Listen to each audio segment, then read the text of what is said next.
নমস্কাৰ সকলো ছাত্ৰ-ছাত্ৰীকে আছামিজ পাঠশালালৈ স্বাগতম জনাই আজি ভিডিঅ' আৰম্ভ কৰিছোঁ। আজি মই একাদশ শ্ৰেণীৰ ছাত্ৰ-ছাত্ৰীসকলৰ বাবে এটি পাঠদান আগবঢ়াবলৈ লৈছোঁ আৰু আশা কৰিছোঁ তোমালোক সকলোৱে ভালদৰে পঢ়া-শুনা কৰি আছা, পৰীক্ষাৰ বাবে প্ৰস্তুতি চলাইছা।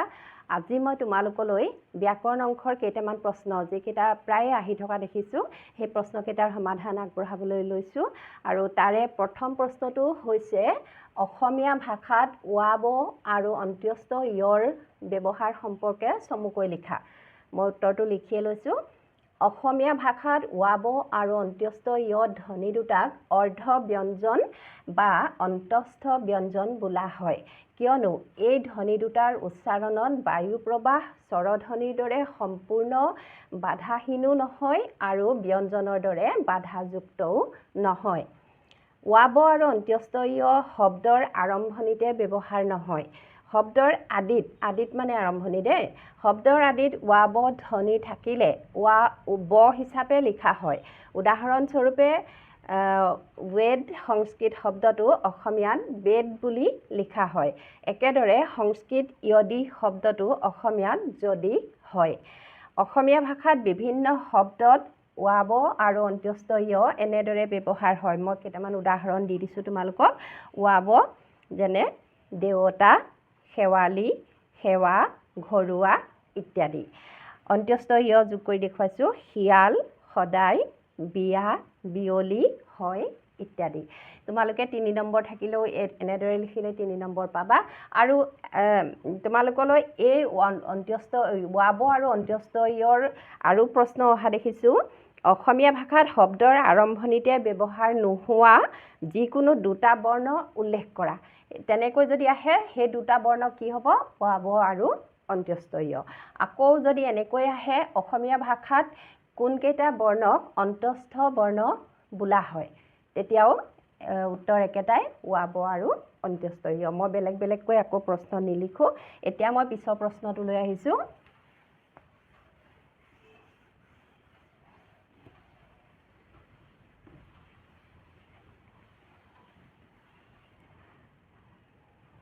পিছৰ প্ৰশ্নটোলৈ আহিছোঁ। অ'ৰ ব্যৱহাৰৰ ফলত তোমালোকেতো অ' চিন পাইছা। অ'ৰ ব্যৱহাৰৰ ফলত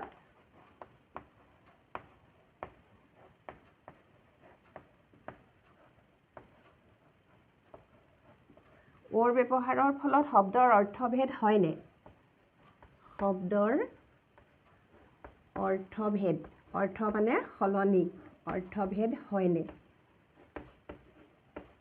অৰ্থভেদ হয়নে? অৰ্থভেদ হয়নে? এটা উদাহৰণ দিয়া।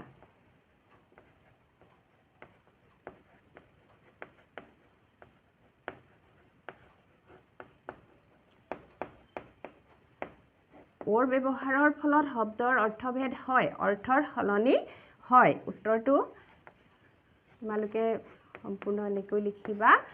অ'ৰ ব্যৱহাৰৰ ফলত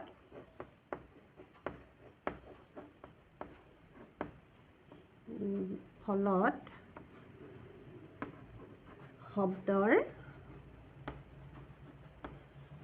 অৰ্থভেদ হয়।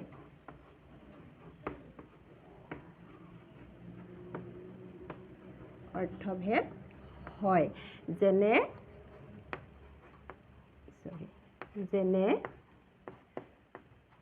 কোট। ইয়াত যদি আমি অ' চিনটো দি দিওঁ তেতিয়া হ'ব কোট। কোট মানে কোন ঠাইত, কোন ঠাইত। আৰু যদি আমি অ' চিনটো নিদিয়াকৈ লিখোঁ এইটো হ'ব কত, কিমান, মানে কিমান বেছি বুজোৱাটো, বহুত বেছি বুজোৱা, বহুত বেছি।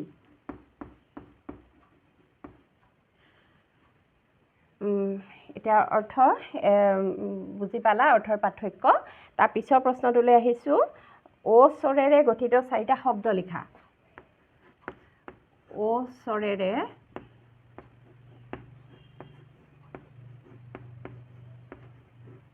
গঠিত চাৰিটা শব্দ লিখা।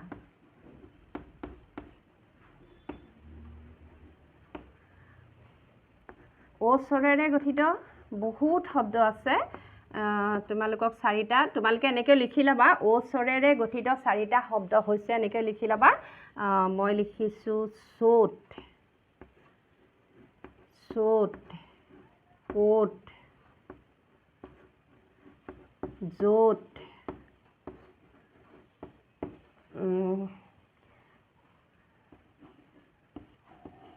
হ'ব, হ'বলা, বহুত আছে। তোমালোকক চাৰিটা লিখিবলৈ কৈছে, চাৰিটাই লিখি দিবা পৰীক্ষাত। গোল, যদি চাৰিটা আহে চাৰিটা, বেছিকৈ আহিলে বেছিকৈ লিখিবা। পিছৰ প্ৰশ্নটোলৈ আহিছোঁ।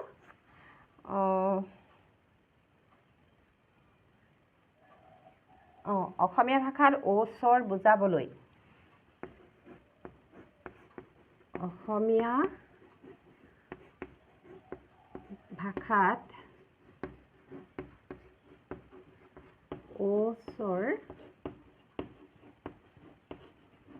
বুজাবলৈ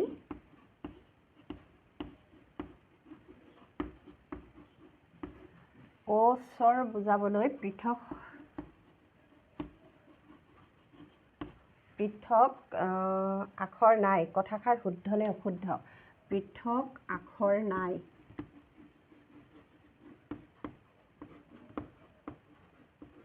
কথাষাৰ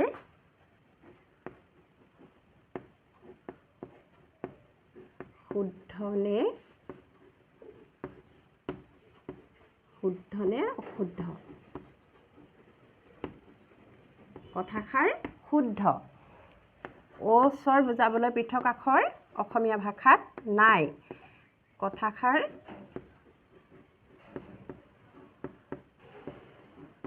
শুদ্ধ। আৰু আমি ওচৰ বুজাবলৈ স্বৰবৰ্ণটোৰ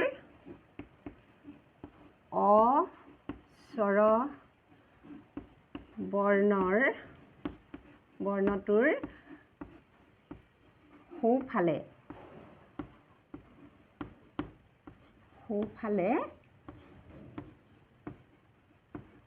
স্বৰবৰ্ণটোৰ সোঁফালে ওপৰত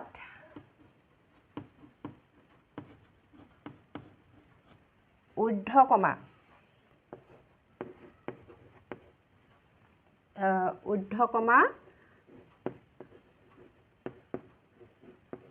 এইটো ঊৰ্ধ্বকমা ব্যৱহাৰ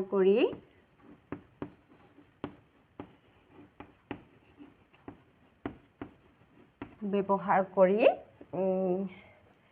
ও হিচাপে লিখা হয়।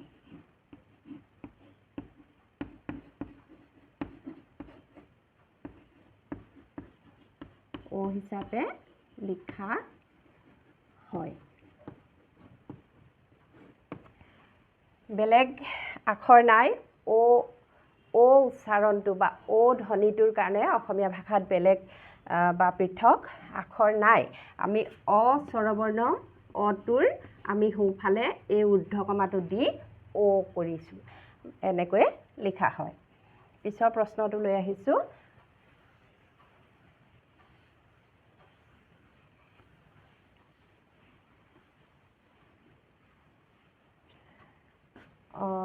অসমীয়া তদ্ভৱ শব্দত ব্যৱহৃত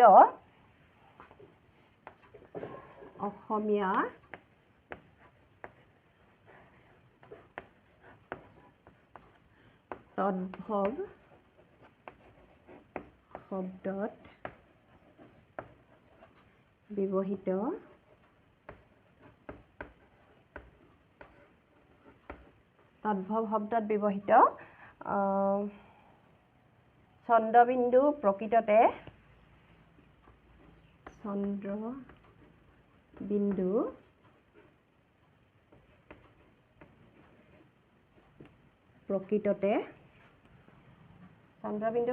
সংস্কৃত শব্দত থকা প্ৰকৃততে সংস্কৃত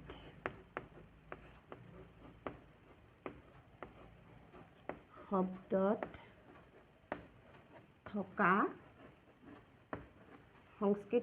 থকা কোনকেইটা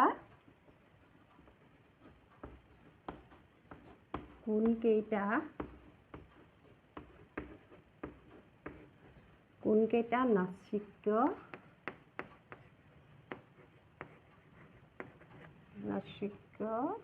ধ্বনিৰ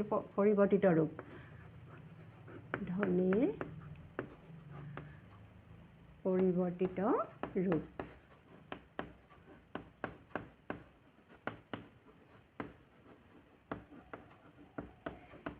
এইকেইটা হৈছে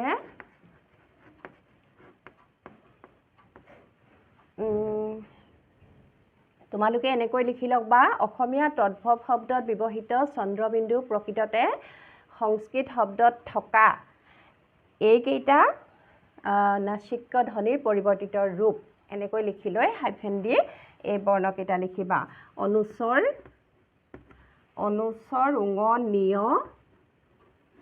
উঙ নিয় মূৰ্ধন্য ন দন্ত্য ন আৰু ম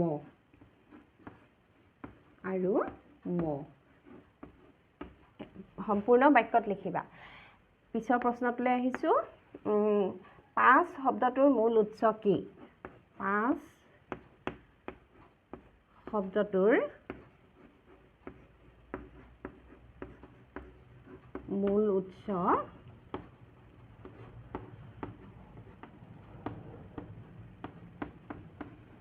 কি মানে পাঁচ শব্দটো ক'ৰ পৰা উৎপত্তি হৈছে পাঁচ শব্দটো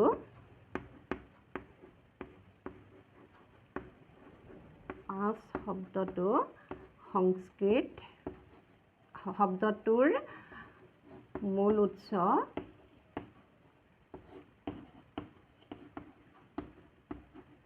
সংস্কৃত পঞ্চ